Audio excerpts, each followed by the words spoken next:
Welcome to the Daily Current Affairs by CivicCentre IAS, where we try to discuss the important articles from the Hindu, the Indian Express and the PIB from the UPSC CSC prelims perspective.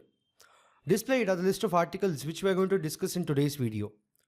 The first article of the day says that Special Court in Bengaluru on Wednesday directed the Lok Ayuktas police in Mysore to register a criminal case against Karnataka Chief Minister Siddaramaiah and others on the alleged illegalities in the allotment of 14 sites worth 56 crore to his wife by the Mysuru Urban Development Authority.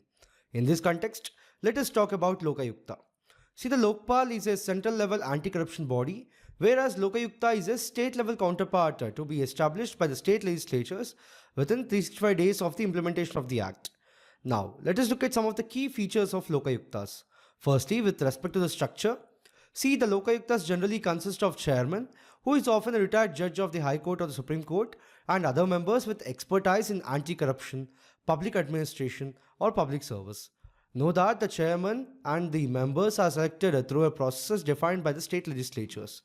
Then, talking about the jurisdiction, notably Lok Ayuktas have authority to investigate complaints against state public officials, including ministers, members of legislative assembly, and other officials.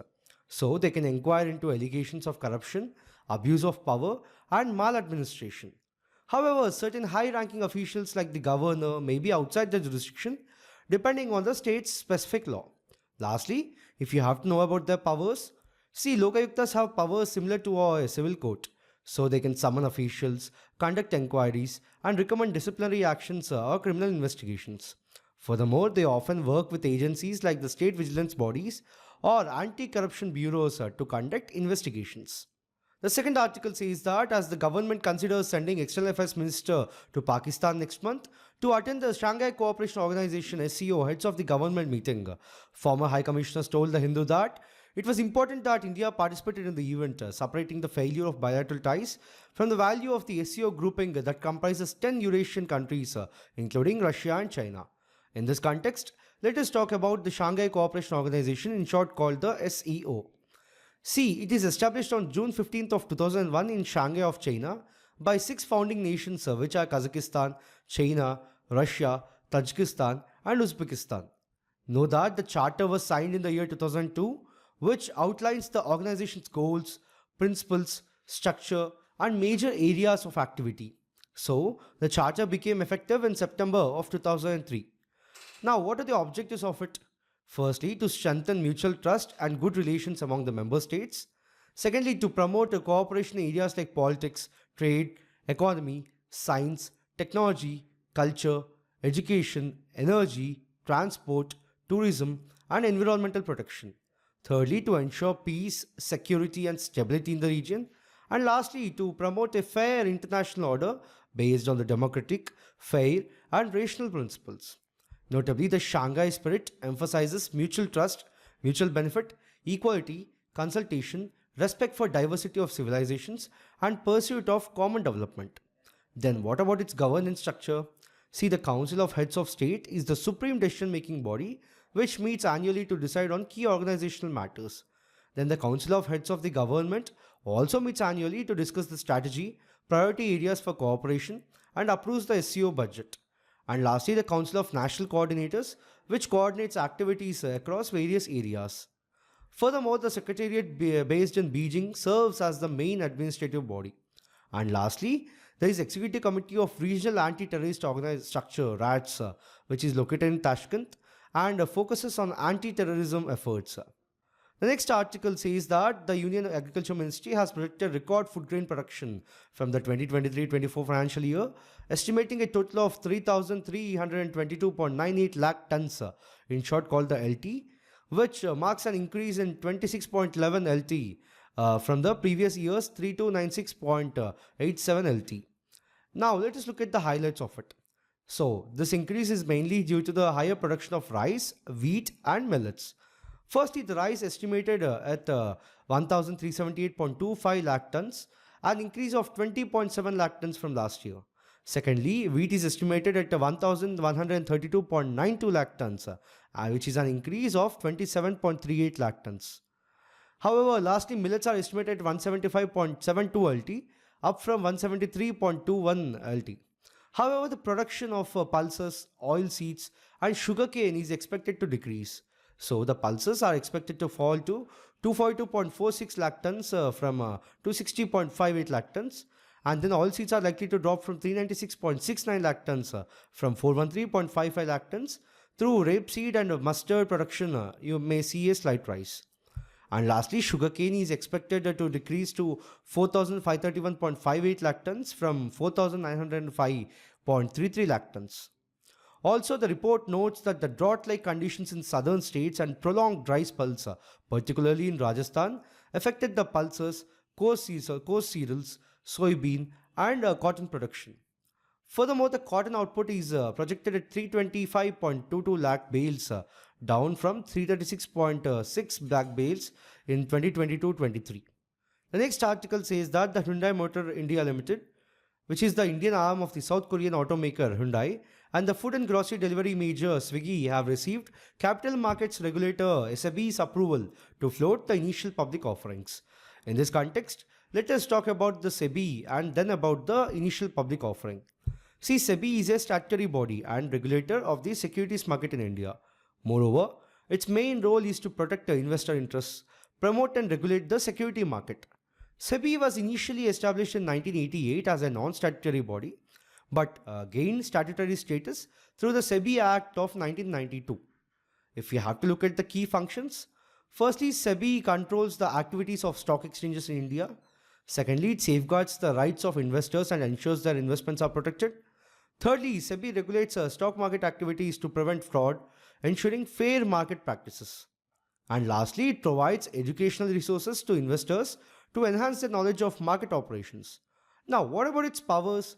See, it enforces rules and regulations to harmonize statutory regulations and ensure the professional functioning of intermediaries.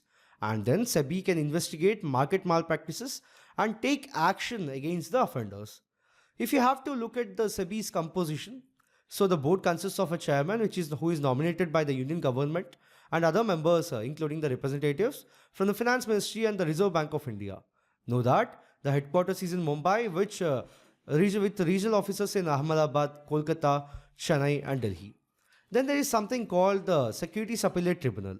See, the SAT is a separate body established to hear appeals from entities aggrieved by SEBI's decisions. Know that it consists of a presiding officer and 2 other members. Next, what is an IPO?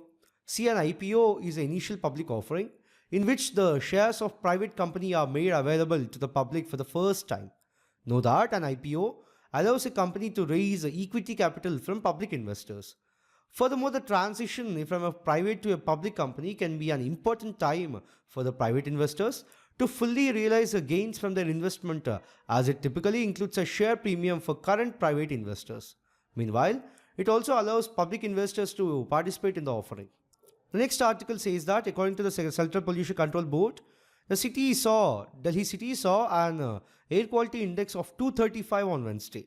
Notably, the last time the Delhi's air fell to poor category was on June 12 when it recorded an air quality index of 211. So on June 19, it recorded a very poor air quality index at 306. See, the air quality index in India is a tool designed to provide the public with real-time information about the quality of air in their localities. Know that the air quality index system categorizes air quality into 6 levels, ranging from good, which is from 0 to 50, to severe, which is 400 plus, providing an easily understandable way to assess the impact of pollution on health. So the categories are good, which is from 0 to 50, satisfactory, which is from 51 to 100, moderate, which is from 101 to 200, poor, which is from 201 to 300, very poor, which is from 301 to 400, and severe is from 401 to 500. Significantly, the air quality index is based on the concentrations of 8 key pollutants, which is particulate matter 10, PM 2.5, nitrogen dioxide, ozone, sulfur dioxide, carbon monoxide, ammonia, and lead.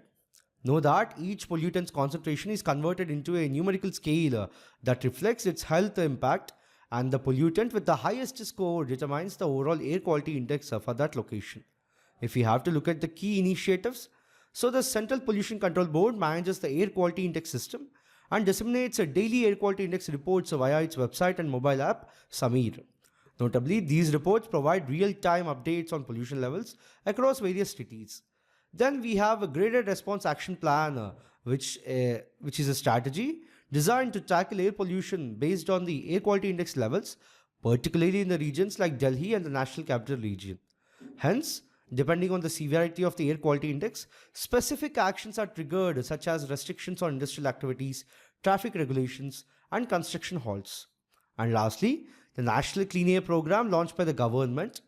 This initiative sets out strategies to reduce particulate matter pollution in cities by 20 to 30% by 2024, with a focus on improving monitoring, enforcement, and public awareness. The last article of the day says that the National Green Tribunal's Prismal Bench on Wednesday ordered the Uttar Pradesh government to clear water hyacinth from the Dandauri wetlands and sought to know why the state authorities have not sent a proposal to notify the wetland as a Ramsar site.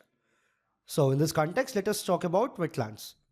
See, the wetlands are the areas where water covers the soil or is present either at or near the surface of the soil for the part or all of the year. Know that these ecosystems are a transitional zone between land and water, often referred to as nature's kidneys due to their availability to filter and purify the water. Notably, wetlands play a crucial role in maintaining biodiversity, regulating water cycles, and providing habitat for many species. Also, the area must be saturated with the water either permanently or seasonally, creating conditions that support aquatic life. Significantly, wetland soils known as hydric soils are waterlogged and oxygen poor, allowing for specific types of vegetation and microorganisms to thrive. So, wetlands are characterized by presence of hydrophytic plants, which are specially adapted to grow in waterlogged conditions such as mangroves, cattails, and reeds. If you have to look at the types of wetlands, then firstly, inland wetlands, which include freshwater marshes, swamps, bogs, and floodplains. Examples are Sundarbans mangroves and the Loktak Lake in India. Then the coastal wetlands, which are found in coastal areas and include estuaries, mangroves, salt marshes, and coral reefs. Examples include Chilka Lake and Pichavaram mangroves. Then what do you think is the importance of wetlands? See, wetlands support a wide range of species, including migratory birds, amphibians, fish, and plants. Then the wetlands even act as natural filters, trapping the pollutants, sediments, and excess nutrients, improving the water quality. Thirdly, by absorbing the excess rainwater and acting as buffers, the wetlands reduce the risk of floods and coastal erosion. Lastly, wetlands, particularly peatlands and mangroves, store large amounts of carbon, helping to mitigate the climate change. So, in this video, we have talked about six articles in total. We'll be back again with another video tomorrow. Thank you.